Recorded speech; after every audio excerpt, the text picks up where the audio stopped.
Dear friends, welcome to Biblical Parivartana. Once again, welcome to Daily Devotions. దేవుని ప్రేమ ఇదిగో December 6వ తారీఖు చెందినటువంటి వాక్య భాగం 2వ దినవృత్తాంతాలు 6వ అధ్యాయం 12 నుండి 42 వరకు. అది సుదీర్ఘమైనటువంటి భాగం, కానీ మనం కొన్ని వచనాలే చదువుకుందాం, దానిపై కామెంట్ చేద్దాం. ఇక్కడ సొలొమోను పాత నిబంధనకు చెందినటువంటి వ్యక్తి అయినప్పటికీ ఇక్కడ మనం చదువుతున్నటువంటి ఆయన ప్రార్థన ఎంత గంభీరంగా ఉంటుంది. మనం ప్రార్థన చేసుకుందాం. May the words of my mouth and the meditation of our hearts be acceptable in thy sight, our rock and redeemer. Amen.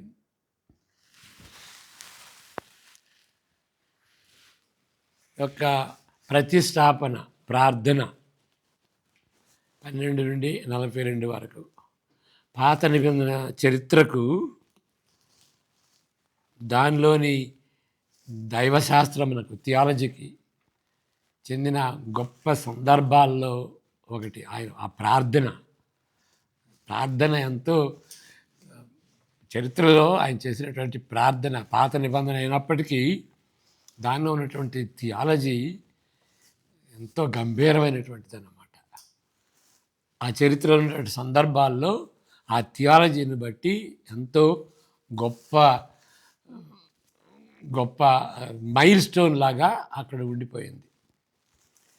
దానిలో ఉన్నటువంటి వైఖరి సుదీర్ఘంగా ధ్యానించుటకు యోగ్యమైనది. ప్రతిదాన్ని ధ్యానించుతూ, కానీ మనకి ఒక పేజీలో ఒక అరగంటలో అంతా చెప్పటం సాధ్యమైంది కాదు. వాటిలో కొన్ని అంశాలను మనం ఎంచుకుని ధ్యానిద్దాం అని కార్సన్ గారు చెప్తున్నారు. సొలొమోను ప్రార్థన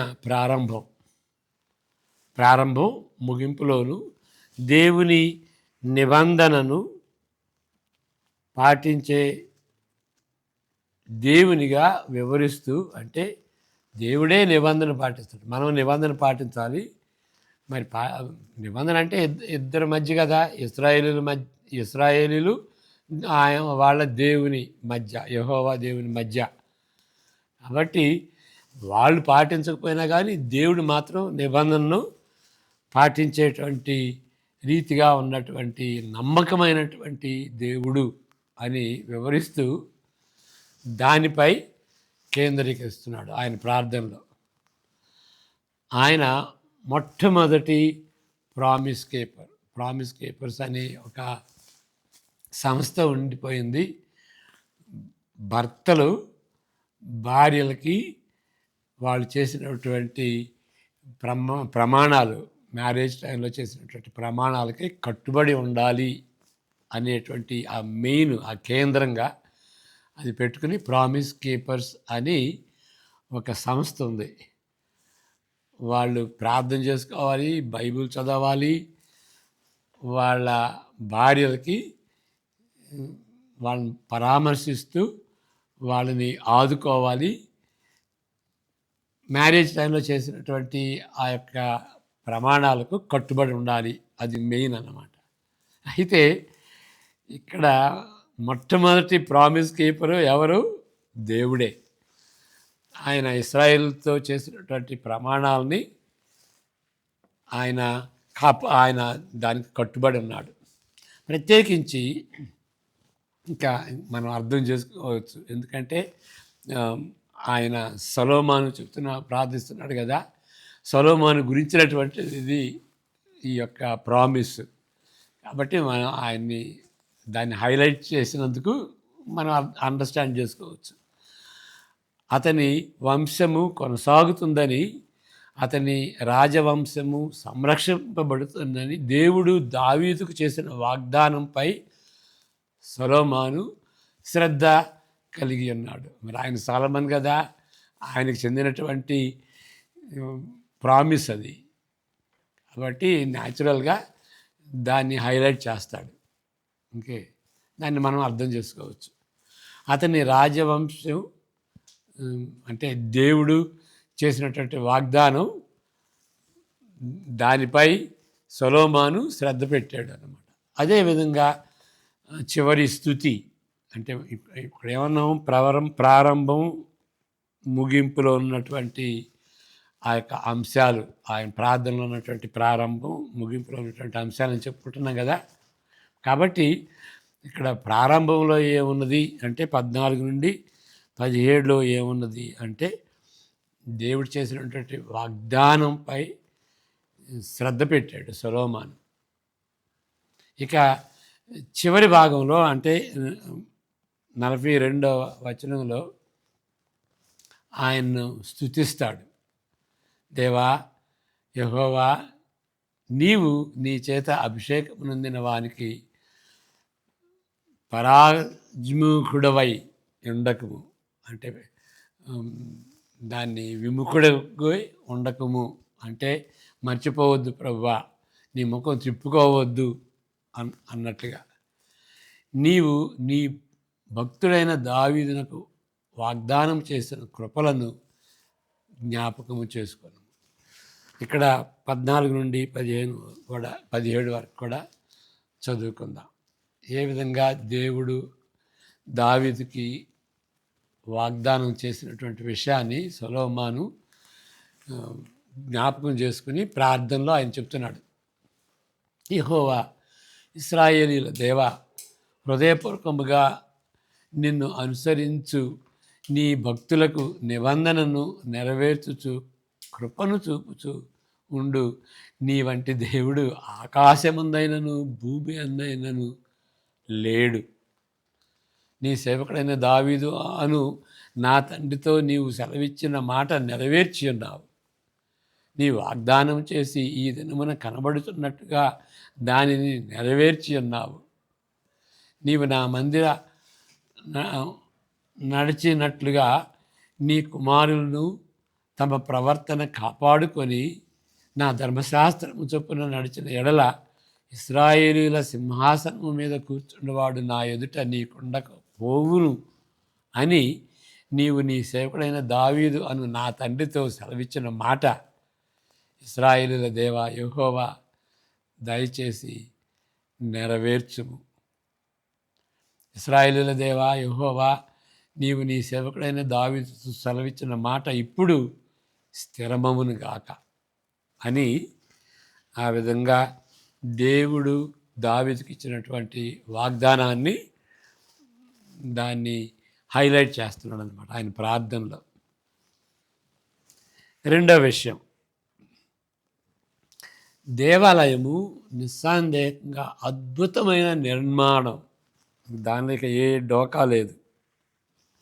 అయినప్పటికీ సొలొమోను దాన్ని పూర్తి చేయటాన్ని బట్టి కొంతవరకు సమర్థనీయమైన గర్వమును అనుభవించినప్పటికీ అది అంత అద్భుతమైనటువంటిది. అది ఎవరు కట్టారు? సొలొమోను కట్టాడు. కాబట్టి సగర్వం అంటే ఎక్కువ ఒక విధంగా హృదయంలో గర్వపడి ఉంటాడు. అది సమంజసమే, దాని గురించి మనం అన్ని క్రిటిసైజ్ చేయనవసరం లేదు. కాబట్టి అది బ్రహ్మాండమైనటువంటి నిర్మాణం అయినప్పటికీ ఆయన గర్వపడినప్పటికీ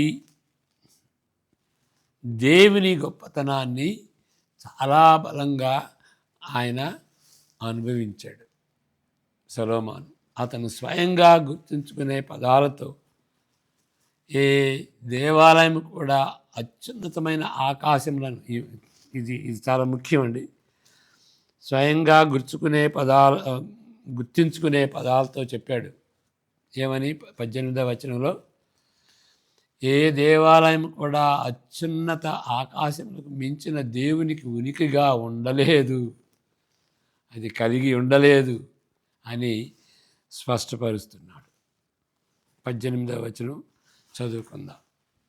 మనుషులతో కలిసి దేవుడు భూమి యందు నివాసం చేయన, మనుషులతో కలిసి దేవుడు భూమి యందు నివాసం చేయన, ఆకాశమును మహాకాశమును నిన్ను పట్టజాలవే, నేను కట్టిన ఈ మందిరము నిన్ను పట్టునా.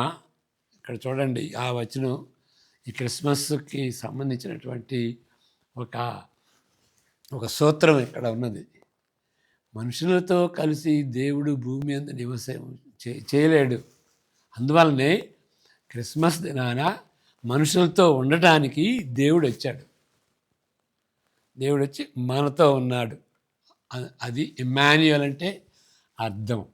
ఇమ్మాన్యుయల్ అంటే దేవుడు మనుషులతో ఉన్నాడు. పరలోకం నుండి మనుష్యుడిగా అసలైన సిసలైనటువంటి మనుష్యుడిగా రావటమే కాదు, ఆయన పర్మనెంట్గా ఆయన శరీరాన్ని పొందుకున్నాడు. మానవ శరీరాన్ని పొందుకున్నాడు. ఆయన తిరిగి లేచి మానవ శరీరంతో తిరిగి లేచి, అఫ్కోర్స్ మహిమ శరీరం, కొంతవరకు పాత శరీరం, కొంతవరకు క్రొత్త శరీరం. ఆ మహిమ శరీరంతో ఆయన లేచి అదే శరీరంతో పరలోకానికి వెళ్ళాడు. అదే శరీరంతో తిరిగి వస్తాడు. అఫ్కోర్స్ మహిమ శరీరం కాబట్టి ఆయన శరీరం పొందింది పర్మనెంట్ అన్నమాట.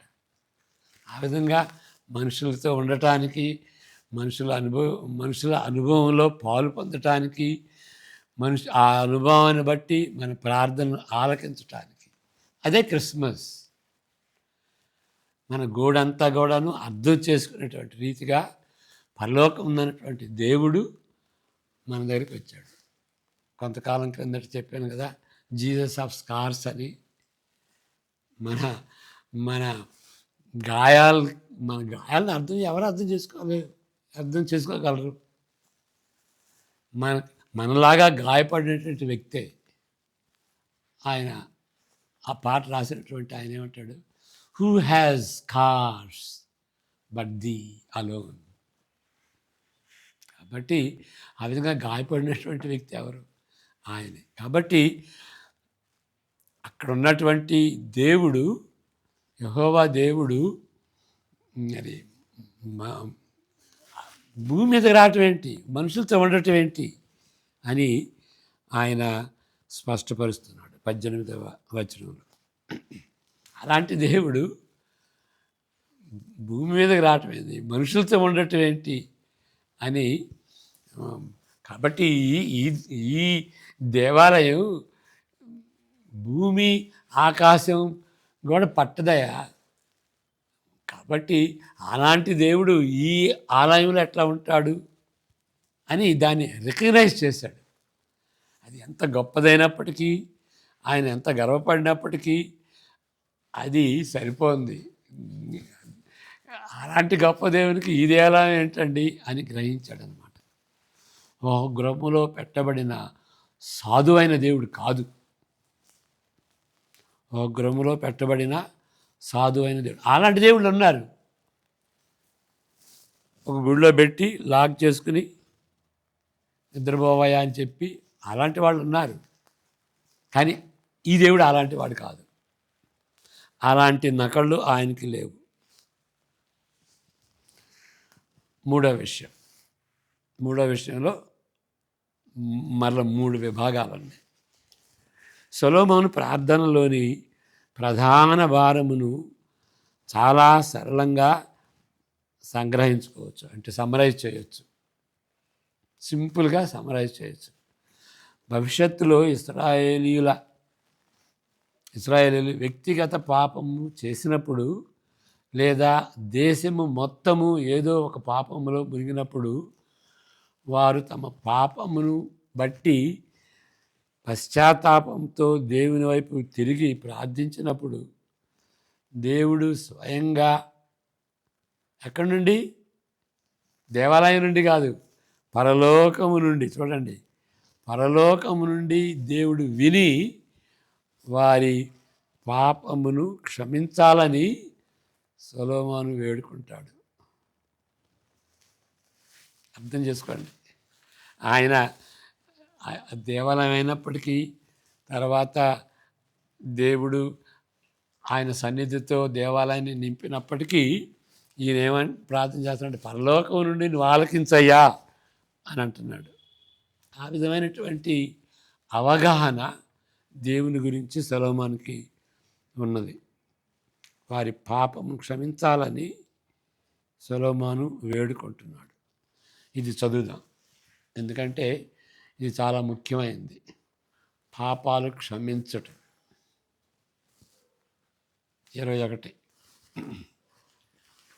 21 నుండి 39 వరకు సుదీర్ఘ వాక్యం అయిందే. అని దేవుని వాక్యం కరెక్ట్గా అది చదివితే అది ప్రిసైజ్గా ఉంటుంది. మనం దాని మీద కామెంట్ చేయొచ్చు, కానీ మనం దాన్ని చదవకుండా ఏదో చెప్పుకెళ్తే అంత ప్రభావితంగా ఉండదు. కాబట్టి కొంచెం టైం అయినా కానీ చదవటం మంచిది. నీ సేవకుడును నీ సేవకులైన ఇశ్రాయేలును ఈ స్థలము తట్టు తిరిగి చేయబో ప్రార్థనలు నీవు ఆలకించుము. ఆకాశమునున్న నీ నివాస స్థలముందు ఆలకించుము. ఆకాశమునున్న నీ నివాస స్థలముందు. There is a tension here కదా. దేవాలయం ఉంటాడు, ఆయన కట్టిన దేవాలయం ఉంటాడు, ఆయన సన్నిధి ఉంటుంది, ఆయన నివాస స్థలమైన ఆకాశం. అక్కడి నుండి ఆలకించుము. ఆలకించినప్పుడు క్షమించుము. ఆలకించినప్పుడు క్షమించు. ఎవడైనను తన పొరుగువాని ఎడల తప్పు చేసినప్పుడు అతని చేత ప్రమాణము చేయించుటకై అతని మీద ఒట్టు పెట్టబడి ఆ ఒట్టు ఈ మందిరమందుండు నీ బలిపీఠం ఎదుటికి వచ్చినప్పుడు నీవు ఆకాశమందు విని నీ దాసులకు న్యాయం తీర్చి హాని చేసిన వాని తల మీదకి శిక్ష రప్పించి నీతిపరుని నీతి చొప్పున వానికి ఇచ్చి వాని నీతిని నిర్ధారణ చేయము. నీ జనులైన ఇశ్రాయేలీయులు నీ దృష్టి ఎదుట పాపము చేసిన వారై. చూడండి, నీ పాపంని ఆయన మెన్షన్ చేసినప్పుడు అనేక కోణాల్లో చెప్తున్నాడు. ఆ పాపం దృష్టి ఎదుట నీ జనులైన ఇశ్రాయేలీయులు నీ దృష్టి ఎదుట పాపం చేసిన వారై తమ శత్రువుల బలమునకు నిలువలేక పడిపోయినప్పుడు వారు నీ యొద్దకు తిరిగి వచ్చి నీ నామమును ఒప్పుకొని ఈ మందిరమునందు నీ సన్నిధిని ప్రార్థించి విన్నపము చేసిన ఎడల ఆకాశమందు నీవు విని నీ జనులైన ఇశ్రాయేలీయులు చేసిన పాపమును క్షమించి, చూడండి మరలా, వారికిని వారి పితరులకును నీవిచ్చిన దేశమునకు వారిని మరలా రప్పించుదువుగాక. వారు నీ ఎదుట పాపము చేసినందున ఆకాశము మూయబడి వాన కురియకున్నప్పుడు వారు ఈ స్థలము తట్టు తిరిగి ప్రార్థన చేసి నీ నామమును ఒప్పుకొని నీవు వారిని శ్రమ పెట్టినప్పుడు వారు తమ పాపములను విడిచిపెట్టి తిరిగిన ఎడల ఆకాశమందున నీవు ఆలకించి నీ సేవకులను నీ జనులు ఇశ్రాయేలీయులు చేసిన పాపమును క్షమించి వారు నడవవలసిన మంచి మార్గము వారికి బోధించి నీవు నీ జనులకు స్వాస్థ్యముగా ఇచ్చిన నీ దేశమునకు వాన దయచేయుగాక.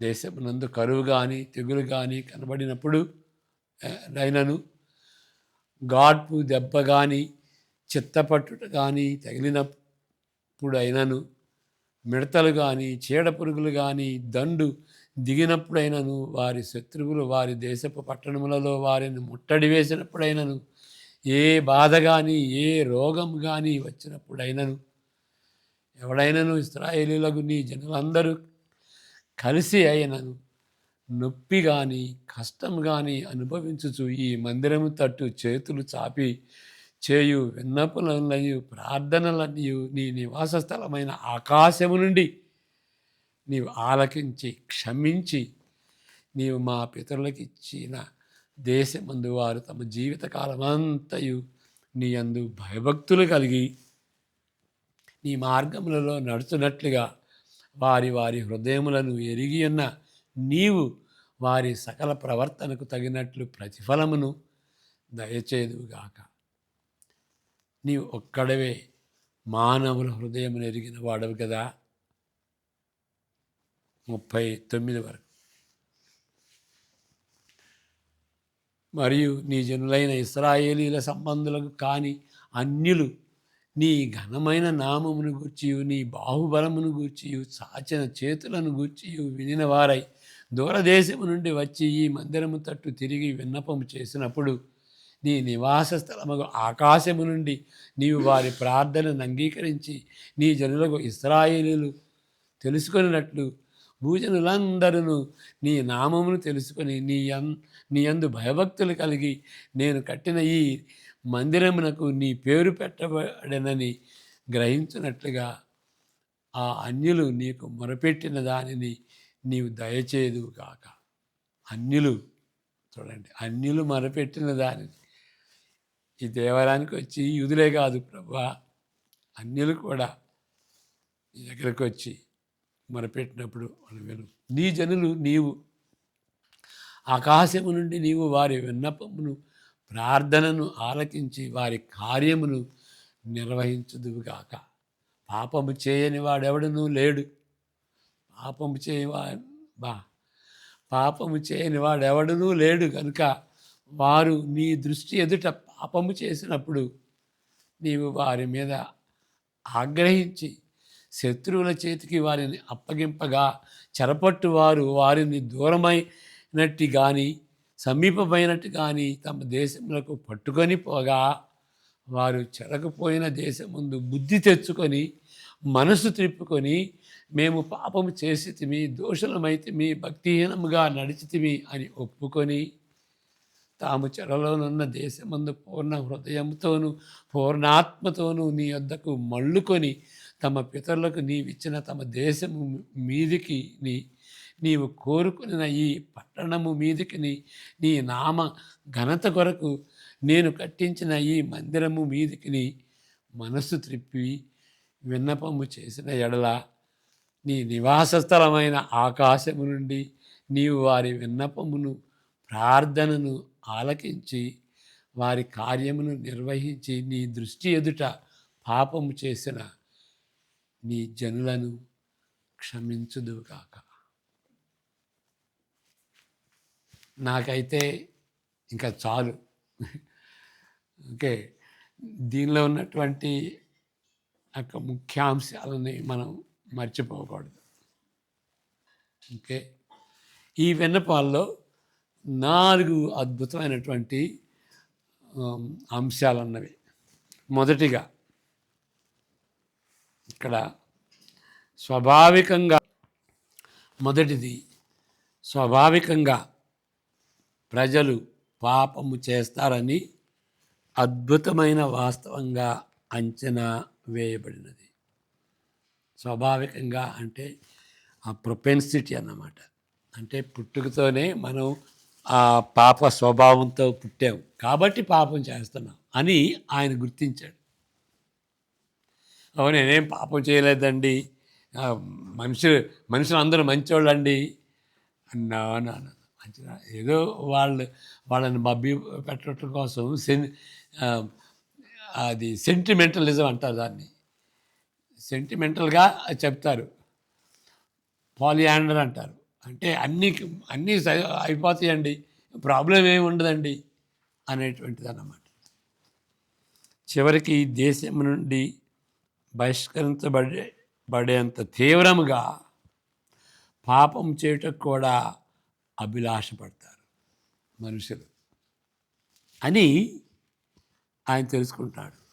ఆయన రియలిస్టిక్గానండి అందరూ పాపం చేస్తారండి అని సొలొమోను తెలుసుకున్నాడు. ఎంత పాపం అని అంటే వాళ్ళ పాపాన్ని బట్టి వాళ్ళకి దేవుడిచ్చిన వాగ్దానం చేసినటువంటి దేశం నుండి బహిష్కరించబడేటువంటి తీవ్రంగా పాపం చేసినప్పుడు కూడా చేయగలిగినటువంటి ప్రొపెన్సిటీ ఆ స్వభావం వాళ్ళలో ఉన్నది. ఓకే, దేశం నుండి బహిష్కరించబడే తీవ్రంగా పాపం చేయుటకు కూడా పాపులు అభిలాషపడతారు. అటువంటి సందర్భంలో తెలివి తక్కువగా వేరే మనిషి అయితే, ఇప్పుడు ఈయనైతే సరైన అంచనా వేశాడు, పాపం చేస్తారండి మనుషులు, వాళ్ళు స్వాభావికంగా పాపం చేస్తారండి అని ఆయన అంటే, ఇక తెలివి తక్కువ వాళ్ళు ఓకే వేరే వాళ్ళు అయితే కొంతమంది అందరు కాదు, కొంతమంది ఏం చెప్తారంటే పాపం గురించి తక్కువగా అంచనా వేస్తారు. శాశ్వతమైన విధేయతకు కలిగినట్టుగా వాళ్ళు భావిస్తారు. అలాంటి ఆశను మ్యాన్ ఈజ్ గుడ్ అండి అంటారు. మ్యాన్ ఈజ్ గుడ్డా? ఏదో ప్రజలు మభ్యపరచడానికి. అసలు పాపం అనేది లేదండి, పాపం అని అనకూడదండి. If you call somebody a sinner, that is sin అని ఒక వ్యక్తి అంటాడు. If you call somebody a sinner, that is sin. చూడండి, కాబట్టి అందరూ దేవునికి విధేయులేనండి అని అంటారు. అందరూ దేవుని కుమారులండి. శాశ్వతమైన విధేయతను ప్రజలు కలిగి ఉంటారని, అలాంటి ఆశను పురికొల్పుతూ పాలియానా అలాంటి, అంటే అన్నీ కలిసి వస్తే అన్నీ బాగుంటుందండి, మనిషి మంచోడండి అని వ్యర్థమైన ఆలోచనను కొంతమంది ప్రవేశపెట్టవచ్చు. ఎవరు? చిన్న మనుషులు. కానీ సొలొమోను అలాంటి వాడు కాదు. రియలిస్టిక్ మనుషులు పాపం చేస్తారు. ఈ కార్సన్ గారు అంటారు, మనుషులు పాపులు ఎక్కువ కాలం జీవిస్తే ఇంకెక్కువ పాపం చేస్తారు. సొలొమోను చాలా జ్ఞానవంతుడు. పాపులు పాపం చేస్తారని అతనికి తెలుసు. ఐ హోప్ ఈ స్టాప్ హియర్.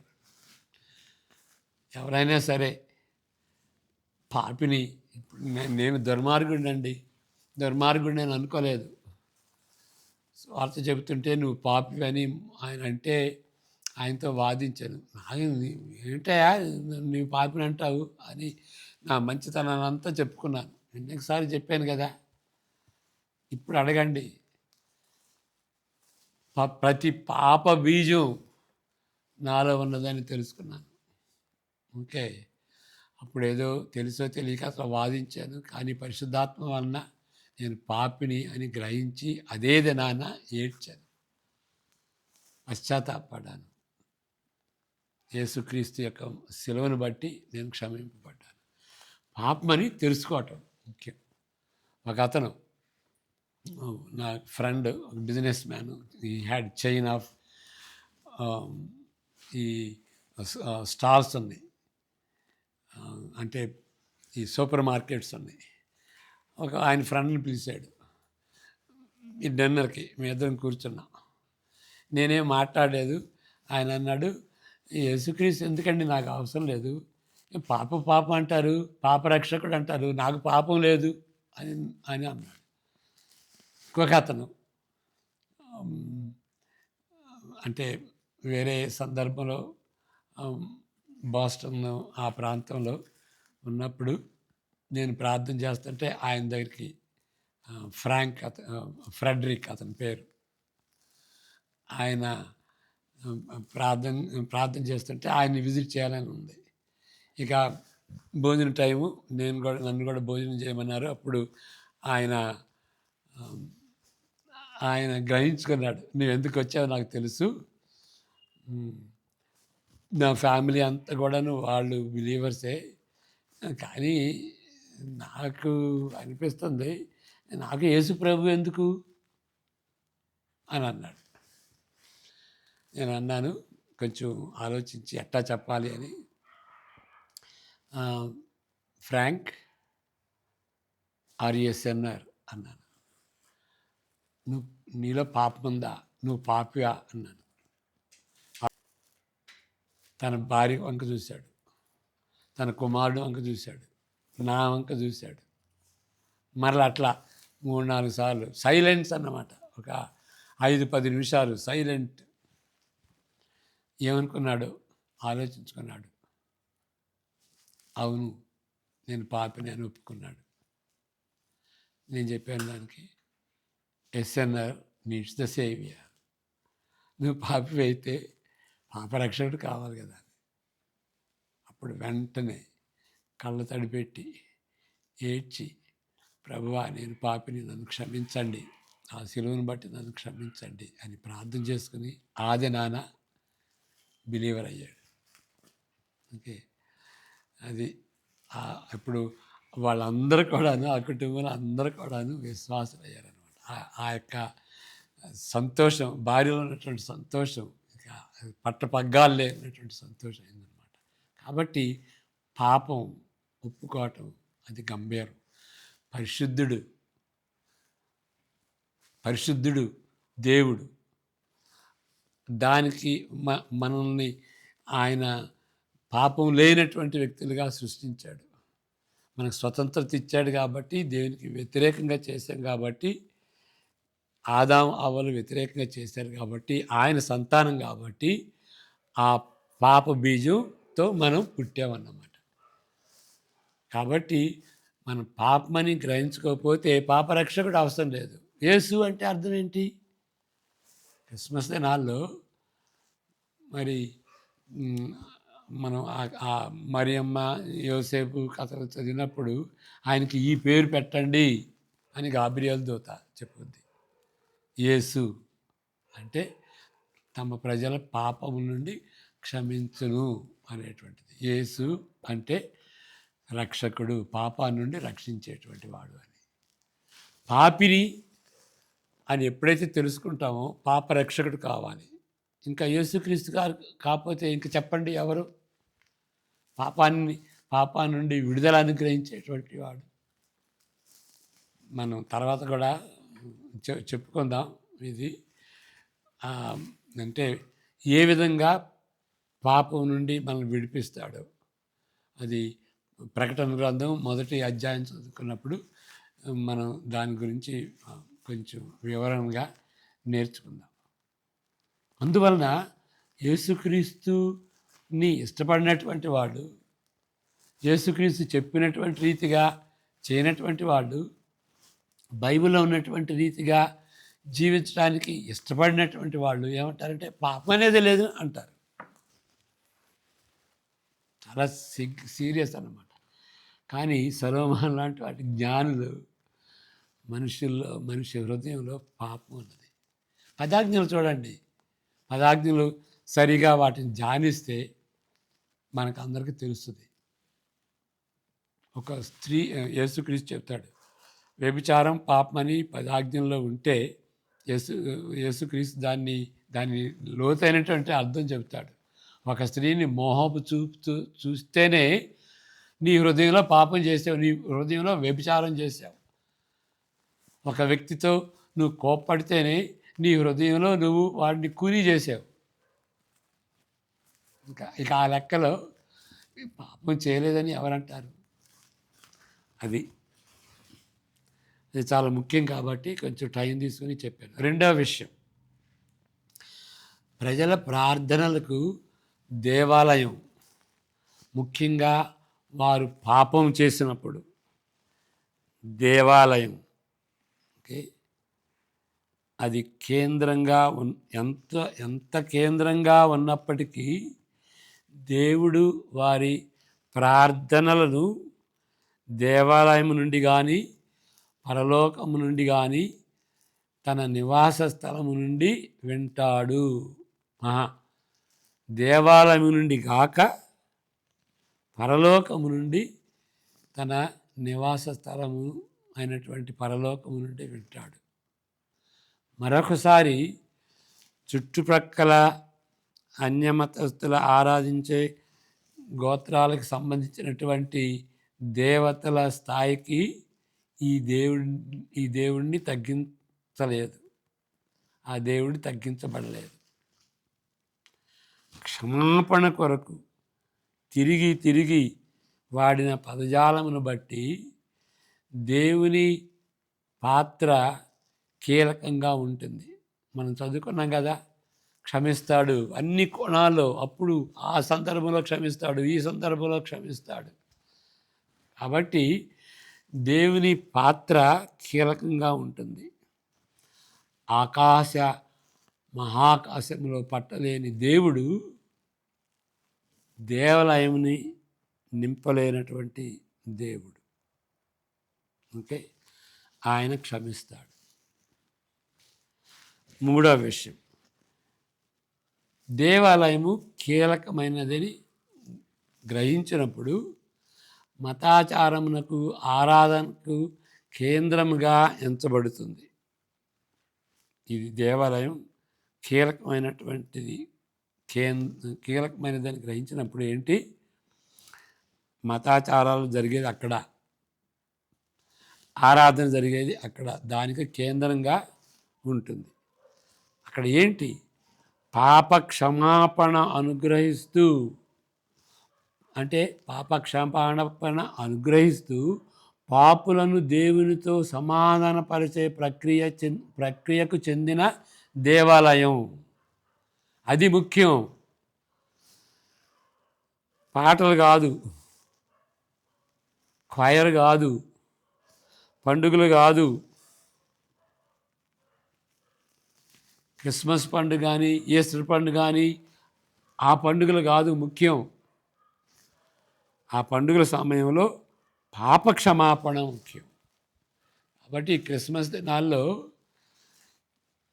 క్రిస్మస్ వస్తుంది, క్రిస్మస్ పోద్ది, ఈ మధ్యలో డబ్బులు ఖర్చు పెడతాం, గిఫ్ట్స్ ఇస్తాం, మంచి భోజనం తింటాం, ఓకే పర్వాలేదు. కానీ ఈ పాప క్షమాపణ లేకుండా ఇవన్నీ చేస్తే సున్నా. అస్పష్టమైన ఆధ్యాత్మికతో నిండిన ఈ దినాల్లో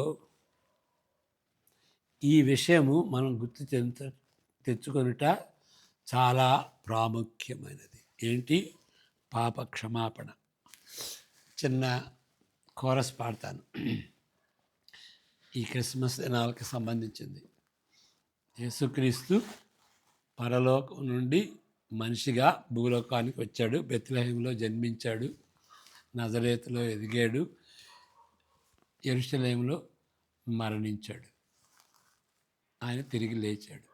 ఓకే, మరి క్రిస్మస్ దినాల్లో ఇవేం చెప్పుకుంటాం, ఎంత చెప్పుకుంటాం సరే, కానీ పాప క్షమాపణ అనేది లేకపోతే ఇవన్నీ కూడా సున్నా అని చెప్పుకున్నాం. దానికి సంబంధించినటువంటిది ఒక చిన్న కోరస్ పాడతాను. He did not come to judge the world, he did not come to blame, he did not only come to seek, it was to save he came.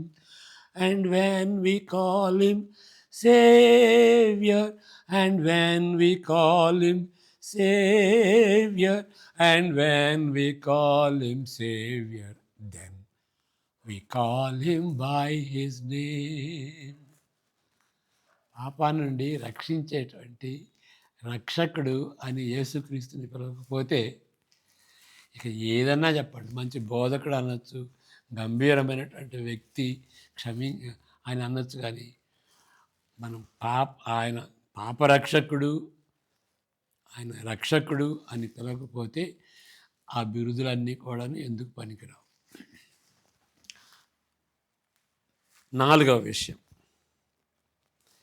విదేశీయులను 32, 33 విదేశీయులను చేర్చటానికి తగినంతగా సొలొమోను యొక్క దృష్టి విస్తరించింది. యూదుల కోసమే కాదు, అందరి కోసం ప్రార్థన చేశాడు ఆయన.